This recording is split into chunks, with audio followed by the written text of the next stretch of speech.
di Gereja Betel Indonesia. Di tempat ini kami kembali menyambut firman Tuhan yang akan menyapa kami. Tuhan, berfirmanlah Engkau bagi kami dengan kata dan sampai sederhana, namun berkuasa mengubah sikap hati kami, ya Tuhan.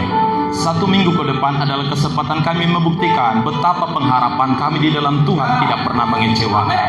Meyakinkan hal itu, kami akan dengarkan firman-Mu meneguhkan kami, menguatkan kami, membangkitkan pengharapan kami, dan kami akan melihat betapa Allah menyertai kami dengan berbagai kepastian dalam Tuhan. Teguhkan kami dengan firman-Mu, urapi hamba menutur kata daripada setiap sabda Tuhan, dan kami diberkati, yang lemah dikuatkan, yang susah dihibur, yang sakit pulang dengan kesembuhan, yang terikat dilepaskan oleh kuasa Allah memerdekakan lewat firman Tuhan yang hidup dan berkuasa.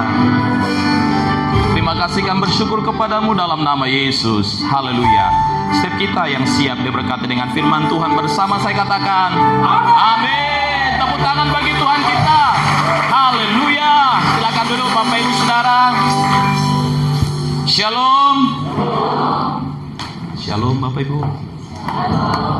Ya. Selamat sore buat kita semuanya yang hadir pada sesi yang ketiga sore hari ini. Senang sekali bisa berjumpa dengan wajah-wajah yang luar biasa anak-anak Tuhan di tempat ini. Saya Pendeta Yusuf Sumitro Pasaribu dari Sibolga, dan kesempatan ini dipercayakan oleh Bapak Gembala untuk jadi saluran berkat, memberkati kita semuanya di sesi 1. Tadi sudah sampaikan firman Tuhan sesi yang kedua juga, dan hari ini kita akan diberkati lewat sesi yang ketiga ini. Saya berkeluarga, punya istri 1 tapi anaknya 3. Istri saya baru Simanjuntak, anak kami ada 3 yang Tuhan karuniakan. Pelayanan kami di Gereja Betel Indonesia yang ada di Jalan Santeong, Kota Sibolga, dan melayani juga sebagai pengurus Badan Pekerja Daerah GBI untuk Tapanuli. Demikian perkenalan supaya ketika kita ketemu bersua di mana-mana kita tahu boleh panggil saya Pak Sumitro, boleh panggil Pak Yusuf, jangan panggil Pak Pasaribu karena Pak Pasaribu bisa banyak nanti berderet di belakangnya. Orang Batak itu agak susah kalau dipanggil nama. Bagi saya orang yang harus dipanggil itu nama kita, ya kan? Biasa orang Batak itu jangan panggil nama, nggak sopan katanya. Bagi saya lebih sopan panggil nama daripada panggil Pak Pasaribu, karena Pak Pasaribu bisa berderet ribuan di belakang. Tapi Pak Yusuf Sumitro hanya 1. Coba cari di mana-mana di Indonesia mungkin hanya 1 Yusuf Sumitro Pasaribu saya orangnya. Badannya kecil tapi suaranya lumayan agak sedikit besar. Satu kali dalam pengalaman pelayanan saya beberapa waktu yang lalu atau beberapa tahun yang lampau, ketika saya jumpa pendengar radio, karena saya lama menyiar juga di radio Rohani di Sibolga, ketemu dengan pendengar fans. Jadi mereka bayangkan lewat mikrofon itu dengan suara yang besar, pasti Pendeta Yusuf Sumitro itu orangnya besar, tinggi, gede gitu ya. Nah ketika ketemu, mereka melihat saya dengan wajah yang sedikit curiga. Inikah orangnya? Dia pandang dari atas ke bawah. Mereka sedikit bingung, suara besar tapi badannya kecil begitu. Apakah saya lahir makan mic? Nggak tahu juga ya. Yang pasti saya dikaruniai Tuhan dengan karunia khusus, suaranya lumayan bisa. Saudara, hari ini kita akan dengarkan firman Tuhan yang menyapa kita. Tadi sesi 1 dan 2 saya sampaikan tema yang khusus. Sore ini sesi ketiga saya sampaikan tema yang khusus yang berbeda dari sesi 1 dan sesi 2 tadi, yaitu kita akan sama-sama membaca Alkitab kita pada 1 Korintus 13. 1 Korintus pasal 13 ayat 1 sampai ayat 13. Saya ajak kita membaca satu perikop ini secara lengkap yang diberikan judul perikop oleh Lembaga Alkitab Indonesia, Kasih. Saya tahu gereja ini juga sedang bertumbuh melakukannya. Saya memperhatikan melalui media sosial, acap kali melakukan tindakan kasih, membagi makan siang untuk banyak orang dan berbagai hal. Saya percaya gereja ini juga sedang dibawa Tuhan untuk memahami hati dan kasihnya Tuhan. Saya akan baca ayat yang kedua sebagai kutipan khotbah buat kita sore hari ini. Sekalipun aku mempunyai karunia untuk bernubuat dan aku mengetahui segala rahasia dan memiliki seluruh pengetahuan, dan sekalipun aku memiliki iman yang sempurna memindahkan gunung, tetapi jika aku tidak mempunyai kasih, aku sama sekali tidak berguna. Berbahagia kita yang sudah membaca, mendengar, serta melakukan firman Tuhan di kesempatan sore hari yang indah ini. Bapak Ibu Saudara sekalian, dari pembacaan Alkitab yang kita sudah baca secara lengkap satu perikop di 1 Korintus 13, kita akan sama-sama menyimak kebenaran firman Tuhan dengan khotbah yang saya beri judul kasih dalam kata dan aksi. Sekali lagi, kasih dalam kata dan aksi. Bapak Ibu Saudara sekalian, dalam kehidupan kekristenan kita tahu bersama kita ini identik dikenal dengan orang yang mengenal kasih dan menghidupi kasih. Tapi sore hari ini saya mengajak kita untuk betul-betul memahami bagaimana akhirnya kasih itu dinyatakan dalam kata yang sepadan semakna dengan aksi perbuatan kita secara seimbang. Saudara, kita sedang heboh dan dihebohkan dengan persoalan global dengan virus corona. Setiap tempat-tempat fasilitas umum selalu disediakan seperti tadi pencuci tangan sebagai sikap untuk memproteksi diri masing-masing. Sah-sah saja kita melakukannya. Tapi ingat, ada satu hal yang perlu kita juga waspadai, bahwa ada virus yang paling berbahaya dalam kehidupan kita ketika setiap kata dan karya kita tidak pernah atau sama sekali tidak dilandasi kasih Kristus.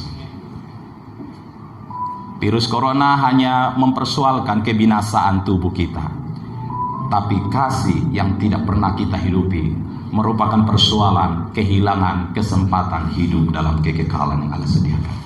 Amin Bapak Ibu. Saudara, khotbah ini saya awali dengan sebuah cerita singkat. Satu kali seorang istri dihampiri, maaf, jangan kata dihampiri itu kemana-mana pikirannya ya, tetap saja kata dihampiri, didatangi suami yang istri sedang sibuk di dapur, sedang memasak. Dia lagi memasak makanan, dia menggoreng ikan. Tiba-tiba suaminya memberi interupsi beberapa hal. Interupsi yang pertama, "Ma, itu apinya kebesaran, tolong kecilin." Istri, "Oke, ikuti." Interupsi kedua, "Ma, itu minyak terlalu banyak, ikan sedikit, dikurangi minyaknya."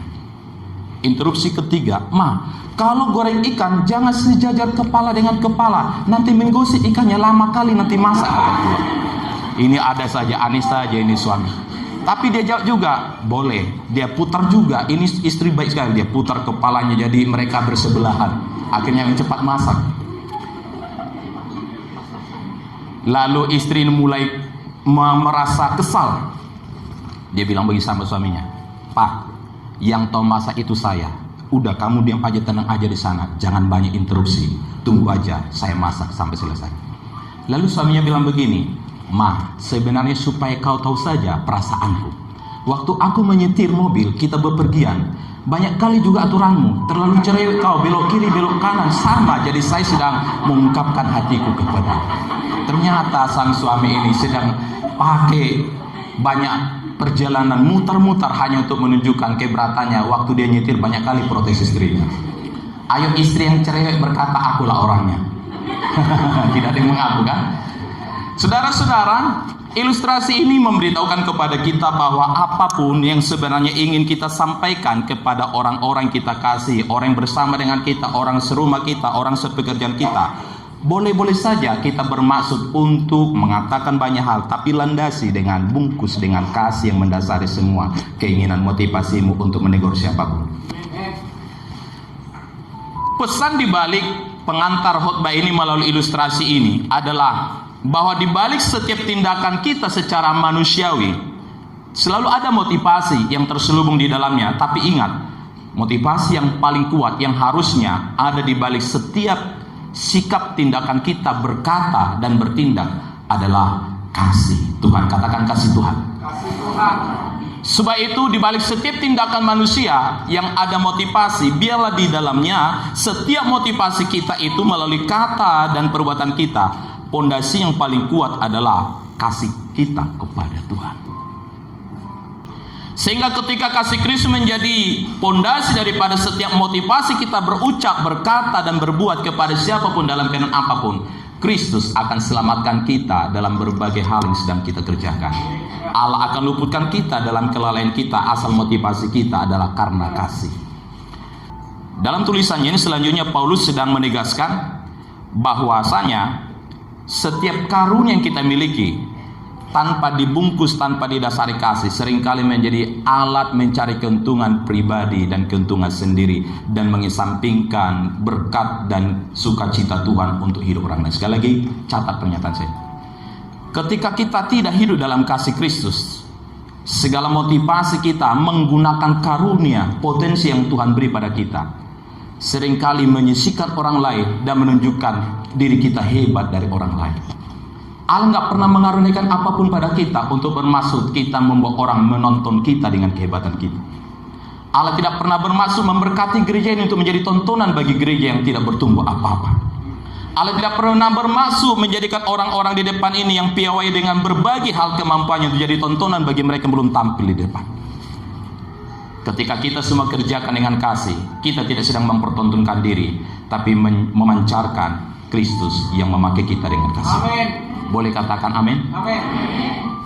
Lalu hal yang kedua, dalam konteks Alkitab ini, bahwasanya Paulus sedang memberikan penekanan tentang kasih sebagai jiwa dan jati diri kita itu ditegaskan melalui bahwa kepandaian berbicara, bernubuat, memiliki hikmat pengetahuan yang segala sesuatunya, apabila tidak didasari kasih, itu hanya akan menyebabkan kegaduhan, kekacauan, dan membuat kita seperti tadi memperlihatkan kita sangat hebat dan orang lain tidak ada apa-apanya. Penekanan Rasul Paulus di sini memberikan pelajaran penting untuk kita bahwa orang-orang Kristen di masa itu dan kita sekarang ini sebagai orang Kristen yang harus kita hidupi bukan soal bagaimana kita mampu menggunakan karunia dan potensi, tapi bagaimana akhirnya itu menjadi alat kesaksian kita tentang Kristus yang memberitahukan, yang mempercayakan semuanya kepada kita. Karena itu harusnya kita boleh melihat bahwa kita sebagai orang Kristen adalah alat pancar daripada kasih Tuhan melalui tanggung jawab kita mempergunakan segala kepercayaan Allah yang begitu kaya dengan rahmat-Nya, mempercayakan segala kemampuan dan potensi serta berbagai jumlah kemurahannya kepada kita. Amin. Hari ini melalui ibadah sore hari ini saya mengajak kita perhatikan dua poin yang sederhana. Kasih dalam kata dan aksi, bagaimana kita menanggung jawabnya. Yang pertama, kita baca kembali ayat 4 bahwa kita dipanggil untuk menyatakan kasih dalam kata. Ayat 4 berkata begini, kasih itu sabar, kasih itu murah hati, ia tidak cemburu, ia tidak memegahkan diri dan tidak sombong. Saudara, adakah kehadiran kita melalui kita berucap kata di keluarga kita, di kumpulan kita, komunitas kita sehari-hari, kita membangun iman orang atau meruntuhkan iman orang? Adakah tulisan-tulisan kita di media sosial kita membangun iman orang atau menghancurkan iman orang? Ingat, kita akhirnya diminta Tuhan pertanggungjawaban bahwa ucapan kata kita dengan kasih harusnya membangun iman kita dan membangun iman orang yang mendengar dan membacanya. Kalau tidak demikian, kita tidak bertanggung jawab atas kepercayaan Allah memberikan panca indera berucap kepada kita.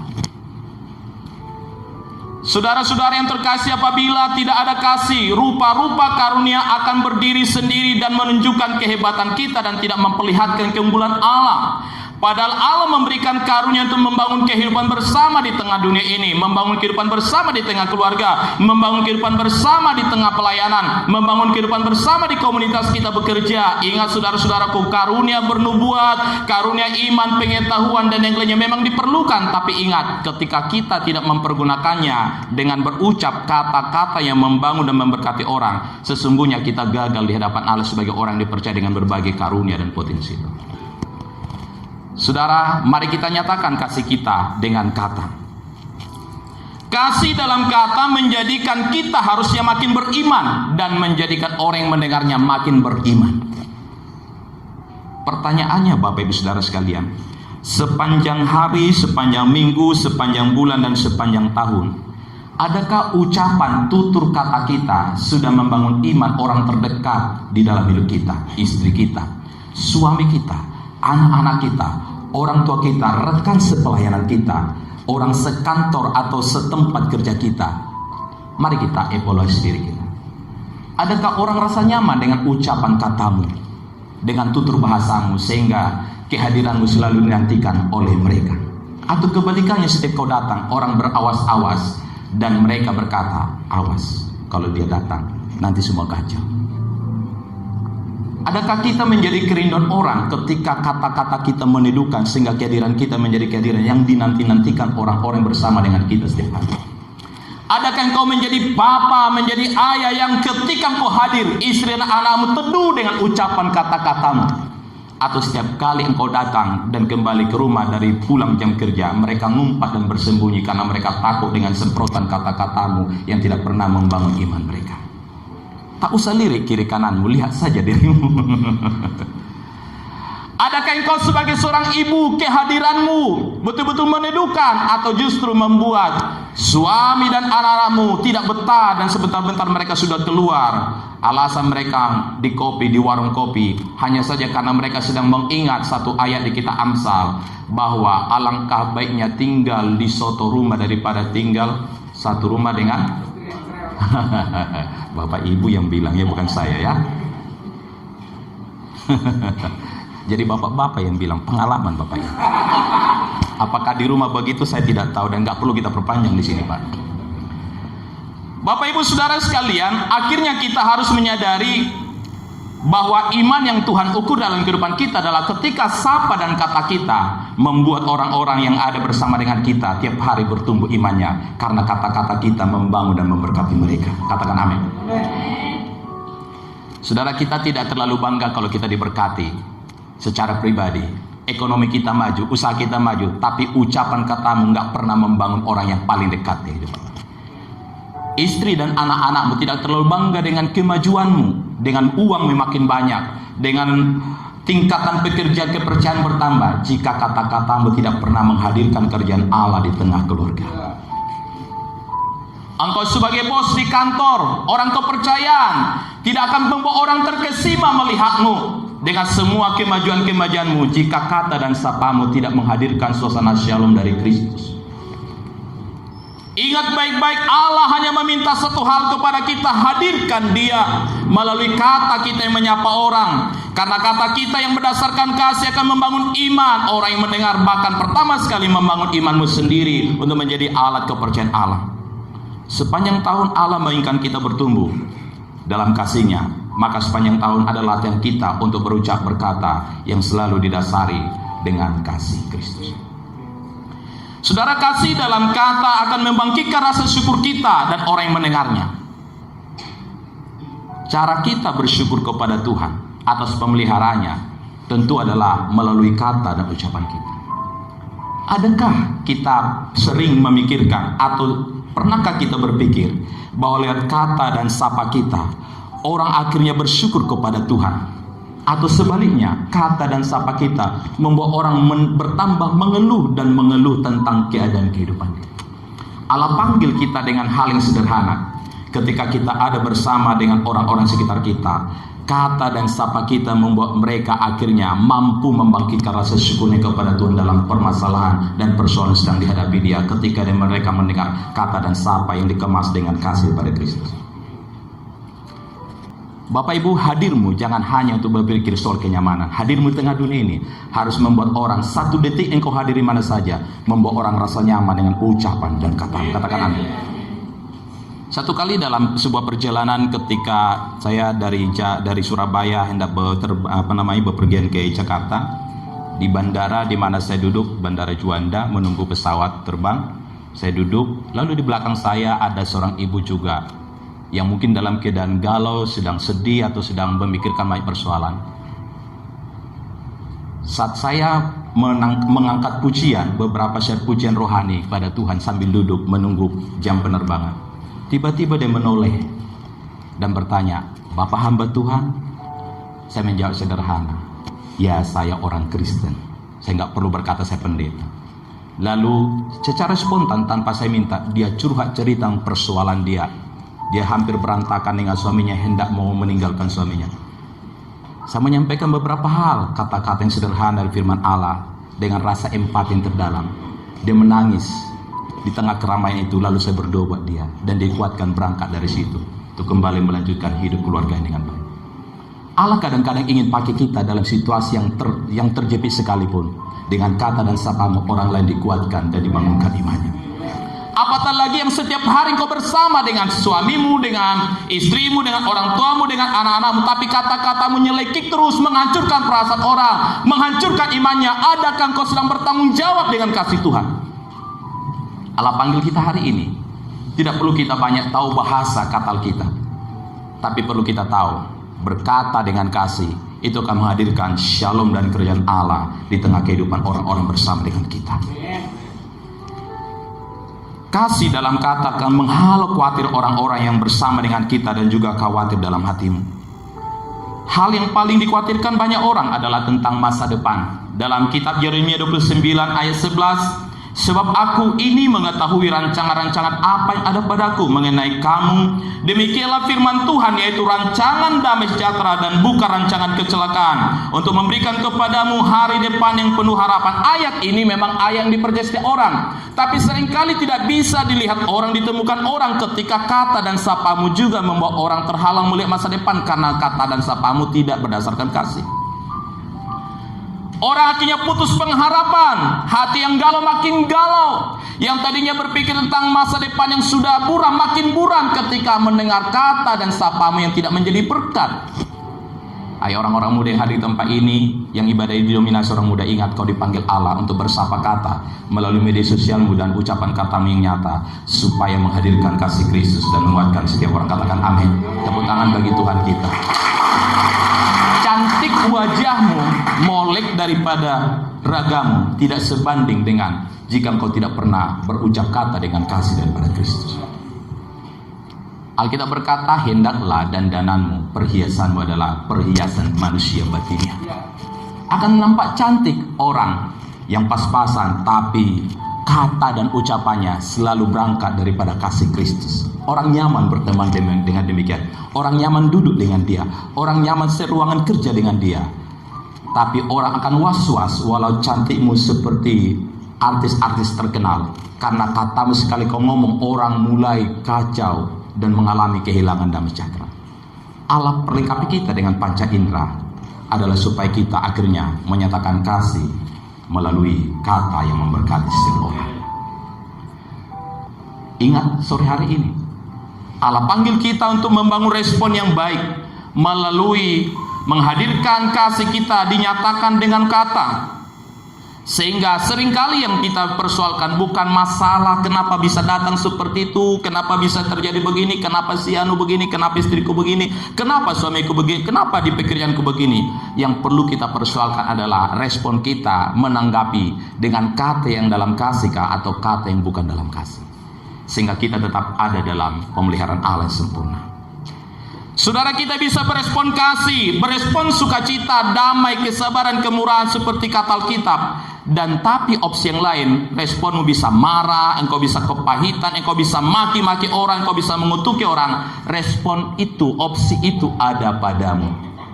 Engkau mau menyatakan kasih dengan kata-katamu, menyatakan kasihmu dengan kata-katamu. Engkau bisa memilih apa yang tertulis dalam Alkitab, engkau mengungkapkan dengan sukacita, dengan kesabaran, dengan damai sejahtera, dengan kemurahan. Engkau meresponi dengan kebaikan, engkau meresponi dengan kelemah lembutan. Engkau bagian yang telah diselamatkan oleh Allah melalui katamu dengan kasih. Katakan amin. Saudara-saudara yang terkasih dalam Tuhan Yesus Kristus, ingatlah, apapun yang menggoncangkan kita, persoalan yang ada, sesungguhnya penentunya bukan besarnya masalah, bukan sumbernya dari mana, tapi bagaimana kita meresponinya. Adakah kita responi dengan kasih yang kita nyatakan dengan kata? Ingat, akan selalu ada yang kita hadapi di luar dugaan kita setiap hari. Tapi keputusan kita adalah bangun sikap, biasakan sebuah kebiasaan, disiplin rohani kita, supaya akhirnya meresponi semuanya dengan membangun kasih kita melalui kata-kata yang akan membuat orang-orang bersama dengan kita teduh setiap hari. 24 jam penuh orang merasa surga dengan kehadiran kita. Boleh katakan amin? Adakah engkau berharap seperti itu? Kehadiranmu menghadirkan surga 24 jam penuh bagi orang yang bersama-sama dengan kau ketika kasih kau nyatakan lewat kata-kata. Hal yang kedua yang perlu sampaikan pada sore hari ini, bahwa Allah panggil kita juga untuk menyatakan kasih melalui aksi kita. Mari kita perhatikan ayat 5 pada 1 Korintus pasal 13. Ia tidak melakukan yang tidak sopan, dan tidak mencari keuntungan diri sendiri. Ia tidak pemarah dan tidak menyimpan kesalahan orang lain. Ayat ini memberitahukan kepada kita bahwa kasih yang kedua dinyatakan melalui aksi tindakan kita, yaitu tindakan yang melakukan yang baik, yang bukan yang tidak sopan. Kasih itu tidak merugikan orang lain dalam bentuk apapun. Ia tidak mengambil dan mengurangi hak orang lain. Bahkan ia rela mengganti rugi orang lain yang dirugikannya apabila itu merupakan wujud daripada tindakan kasihnya menunjukkan Allah dalam kehidupan dia. Saudara, mari kita sadari bahwa kasih dalam aksi kita itu bentuk daripada tanggung jawab kita memenuhi panggilan Allah dalam diri kita. Dalam dirimu ada panggilan yang tertinggi, yaitu menyatakan kasihmu melalui perbuatan yang nyata. Saudara, keterpanggilan kita untuk melakukan kasih adalah sebuah bukti bahwa pada kita dari semula Allah sudah panggil kita untuk melakukan perbuatan-perbuatan benar dan baik. Saya ingin saudara memperhatikan kutipan ayat yang indah pada Efesus pasal 4 ayat 11 sampai 12. Demikian firman Tuhan, Efesus pasal 4 ayat 11 sampai 12. Dan ialah yang memberikan baik rasul-rasul maupun nabi-nabi, baik pemberita-pemberita Injil maupun gembala-gembala dan pengajar-pengajar, untuk memperlengkapi orang-orang kudus bagi pekerjaan pelayanan. Perhatikan, bagi pekerjaan pelayanan, bagi pembangunan tubuh Kristus. Melalui ayat ini kita diingatkan bahwa hidup kita adalah hidup untuk memenuhi panggilan Allah yang dinyatakan melalui tindakan kita menyatakan kasih secara nyata. Ayat ini memberitahukan dengan jelas kepada kita bahwa akhirnya kita dikuduskan, dipanggil dan diperlengkapi adalah untuk sebuah pekerjaan pelayanan. Bapak Ibu, kehadiran kita di gereja seringkali kita salah pahami hanya sekedar untuk mendapatkan berkat. Identiknya ketika orang datang ke gereja, ketika ucapan pendeta di akhir khotbah, di akhir ibadah berkata, terimalah berkat Allah, maka tangan kita begitu lebar-lebar terbuka untuk berkata, ya Tuhan, aku mau diberkati, terima berkat Allah. Tapi ketika panggilan Tuhan dinyatakan melalui gereja, kita mau melakukan banyak hal untuk pekerjaan Tuhan dalam aksi-aksi yang nyata untuk mempedulikan, memperhatikan banyak orang yang belum beruntung, banyak orang yang belum terselamatkan. Seringkali tangan yang lebar tadi akhirnya kita tutup dengan rapat-rapat. Adakah kita sudah merasa kekristenan kita sudah lengkap, hanya meresponi Allah karena berkatnya, meresponi Allah karena kita ingin dapat lebih lagi berkat? Ataukah adakah kita sadari seperti ayat ini bahwa kita diperlengkapi adalah untuk melakukan pekerjaan pelayanan selama kita ada dan selama kita hidup di tengah dunia ini? Bapak Ibu, panggilan Allah kepadamu yang hadir pada ibadah sore yang ketiga ini, di tempat ini, harusnya kau sadari bahwa Allah sedang berikan peran kepadamu. Ambil bagian dalam pelayan pekerjaan Allah lewat gereja di mana kau sedang ada dan bertumbuh dengan firman Allah. Sebab kepada masing-masing Allah karuniakan berbagai kekayaan rahmat dan karunia-Nya untuk engkau penuhi dengan kasih-Mu. Kau nyatakan oleh tindakanmu, ambil bagian dalam pelayanan pekerjaan Tuhan. Saudara, satu kali ada seorang wanita yang pekerjaannya membuat roti untuk makanan keluarganya setiap hari. Setiap harinya wanita ini membuat roti ekstra atau tambahan, diberikan kepada orang-orang yang kebetulan lewat rumahnya. Dia seorang yang berhati dermawan juga. Dia meletakkan roti itu pada jendela rumahnya dengan berharap siapa yang dapatkannya dia yang beruntung. Jadi setiap dia buat roti, dia kasih roti ekstra, dikasih di jendelanya, berharap ada orang mengambil. Dan ternyata setiap hari ada orang yang sudah bungkuk datang mengambil roti itu. Tetapi setiap dia ambil roti itu bukannya berkata terima kasih kepada sang ibu pembuat roti. Setiap dia ambil roti dari jendela itu, si bapak yang bungkuk ini berkata, perbuatan burukmu akan tetap bersamamu, perbuatan baikmu akan kembali kepadamu. Ibu yang punya usaha roti ini bingung dengan ucapan itu. Saban hari itu dilakukan. Satu kali ibu pembuat roti ini kesal. Ini bapak dapat makanan gratis, bukannya berterima kasih, tapi mengatakan kata-kata yang aneh. Perbuatan burukmu akan tetap bersamamu, perbuatan baikmu akan kembali kepadamu. Timbul niat jahat di pikiran si ibu. Satu kali aku akan kasih racun di roti ini supaya kau mampus, kau nggak tahu terima kasih.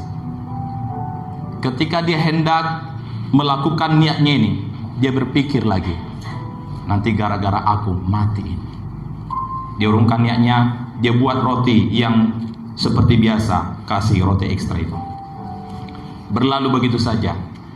Dalam pergumulannya, ibu ini punya anak yang sudah lama hilang dari hadapannya. Dan dia selalu berdoa buat anaknya yang terhilang ini. Dia selalu berdoa supaya satu kali kelak kembali kepada dia. Pada beberapa hari sesudah itu, anak yang didoakannya ini kembali kepada ibu ini dalam keadaan sudah kurus, sudah lusuh, tapi masih hidup, kembali ke hadapannya. Lalu mamanya memeluk dan bertanya, bagaimana kau bisa bertahan hidup dan di mana kau selama ini? Lalu sang anak berkata, tiap hari aku didatangi seorang bapak yang bungkuk, lalu membagi roti yang sebiji itu. Kami potong dua. Tiap hari bapak bungkuk itu datang bawa roti, lalu berbagi kami, sehingga saya bisa bertahan hidup. Ibu itu sontak kaget, seandainya kemarin betul-betul dia kasih racun ke roti itu, lalu si bapak tadi membagi ke anaknya. Si bungkuk mati, anaknya juga mati. Tahukah saudara makna daripada ilustrasi ini? Bahwa ketika Allah berimu potensi untuk berbuat baik, jangan pernah bersyarat perbuatan baikmu untuk dapat pujian, pengakuan, sanjungan dari orang lain. Karena Yesus Kristus sendiri dalam perbuatan kasih-Nya tidak pernah ada syarat yang ditentukannya untuk mengasihi kita dan menerima kita apa adanya. Adakah gereja ini terpanggil untuk hal yang demikian? Adakah hidup masing-masing terpanggil untuk hal yang demikian? Atau kasih masih bersyarat? Engkau hanya mengasihi orang-orang yang mengasihi engkau. Engkau hanya mengasihi orang-orang yang membanggakan engkau. Engkau hanya berbuat kasih kepada orang-orang yang mengidolakan engkau. Engkau hanya peduli dengan kasihmu kepada orang-orang yang mengapresiasi dan menceritakan tentang kebaikan. Adakah engkau seperti seorang perempuan pembuat roti tadi? Hampir-hampir engkau mencelakakan orang karena kasihmu yang tidak pernah jujur. Sore hari ini kita dipanggil Allah, kiranya kita menyadari bahwa Allah akan diperkenalkan dengan kasih kita melalui aksi, melalui perbuatan, melalui tindakan nyata kita tak bersyarat. Sehingga kita tahu betul bahwa kasih itu akan memberi keuntungan bagi semua orang, walau kita sendiri seringkali tidak diuntungkan. Kasih itu akan memberi rasa nyaman orang, walau sendiri kita seringkali juga terancam dalam rasa nyaman kita. Karena ternyata kasih itu adalah tindakan kita menghargai semua kemurahan Tuhan yang telah kita terima dengan cuma-cuma. Sadari keterpanggilanmu di gereja tidak kebetulan. Gereja ini dikemas dengan banyak aksi kasih dan mewujudkan, mensukseskan masuk dan hati Tuhan itu. Engkau dihadirkan Tuhan di gereja yang ada di tempat ini. Tepuk tangan bagi Tuhan kita.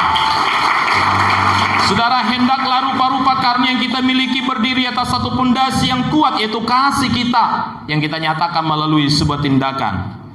Karunia itu adalah pemberian Allah yang harus kita nyatakan melalui sikap kita membagikannya dengan kasih yang tak bersyarat.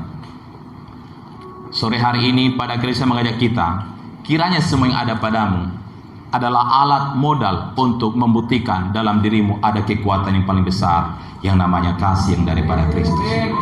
Kiranya kau menyadari apapun yang ada padamu bukan sebuah alat mempertontonkan diri tentang siapa engkau dan kehebatanmu, tapi kemurahan Allah menolongmu. Engkau punya banyak hal supaya engkau punya modal mempermuliakan Allah melalui kasih dalam kata dan perbuatan. Kembali pulang dari tempat ini dan jadilah orang yang terpanggil. Dengan kasihmu orang lain diselamatkan dengan kata-katamu. Dengan kasihmu orang lain diselamatkan dengan perbuatan nyatamu. Tuhan memberkati dan menolong kita. Mari kita bangkit berdiri. Mari pemuji bersama-sama kita membawa jemaat Tuhan meresponi khotbah dengan pujian kasih yang sempurna telah ku terima darimu, bukan karena kebaikanku, hanya oleh kasih karuniamu.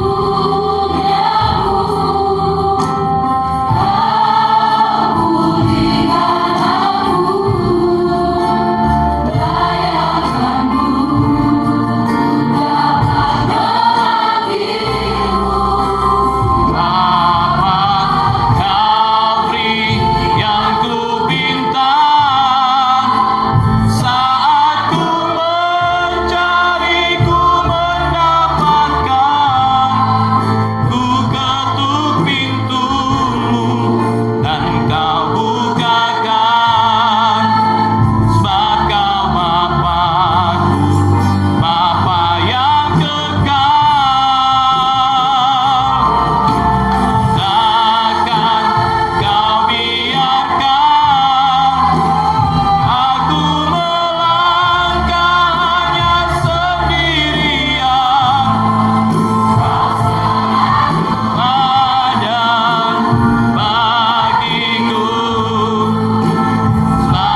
Jemaat Tuhan yang terkasih dalam Yesus Kristus, ingat, seharusnya setiap rupa-rupa karunia yang Tuhan berikan kepada kita bukan merupakan alat mencari keuntungan bagi pribadi kita, tapi untuk menguntungkan kerajaan Allah, sumber daripada segalanya. Sebab itu sekali kita menggunakan karunia Tuhan, gunakan dengan kasih, nyatakan dengan kasihmu, dengan katamu, dengan perbuatanmu, supaya akhirnya menghadirkan Kristus bagi orang lain. Jangan sampai membuat orang lain mengalami iman yang merosot. Jangan sampai menghancurkan perasaan orang lain. Bangun kata-katamu yang membawa orang lain mengalami keteduhan, membawa orang lain terbangun imannya. Nyatakan perbuatanmu menjadi kasih yang tak bersyarat, karena Allah memberikan kepadamu juga tanpa bersyarat. Karunia pemberian Tuhan bukan menjadi alat membangun sebuah keberuntungan dalam diri kita, bukan untuk menunjukkan tentang siapa kita, tapi Allah mengaruniakan berbagai hal kemampuan kepada kita, supaya kau boleh memiliki kesempatan selama kau hidup, selama kau ada. Entah esok Tuhan panggil engkau, entah 1 bulan ke depan, kita tidak tahu, tapi kesempatan kita hidup adalah kesempatan berlatih, menyatakan kasih lewat kata dan aksi kita. Karena untuk itulah Allah memberkahi kita dengan berbagai anugerah dan rahmat-Nya melalui berbagai karunia-karunia-Nya.